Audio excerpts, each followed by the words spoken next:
Que les experts de la Direction générale des impôts étaient face au vénérable sénateur de la Commission des affaires économiques, de la production et des échanges. De quoi était-il question? Guy Roger Lendera et texte Akikassam. Les vénérables sénateurs de la commission ad hoc mise en place pour examiner le projet de loi portant réglementation du secteur minier en République gabonaise poursuivent au palais Omar Bongo Ondimba le programme de travaux législatifs sur cette question en auditionnant les experts de plusieurs entités administratives. Ainsi, après les experts du ministère des Mines, le tour est revenu récemment aux experts de la Direction générale des impôts de donner éclairage aux vénérables sénateurs sur des questions précises sur la recherche, l'exploitation en souhaitant des amendements autour de certains articles de ce code minier. Le responsable des experts des impôts, à l'entame de la rencontre, après exposé du président du comité ad hoc, Martin Fidel Maniaga, expliquera les grands axes concernant la fiscalité, la responsabilité sociale des entreprises, de l'après-mine, des contrôles des activités, etc.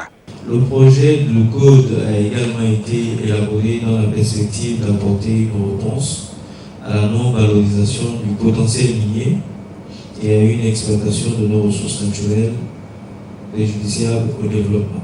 Par ailleurs, il ambitionne de concilier les intérêts de l'État avec ceux des investisseurs du secteur minier, parce que c'est un secteur fortement capitalistique qui demande des investissements en capitaux lourds.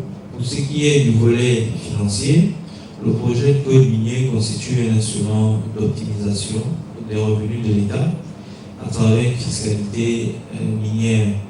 Des échanges, nous retiendrons que les vénérables sénateurs ont émis le vœu en ce qui concerne l'article 310 du Code minier de la préférence nationale à tout contrat sans la limiter seulement à la construction, à l'approvisionnement et à la prestation de services. Par exemple, l'examen de l'article 234 a donné à la commission ad hoc l'occasion d'associer les collectivités locales aux meilleurs bénéfices de la provision pour investissements diversifiés en raison du développement économique local et de l'impact social de la diversification de l'économie.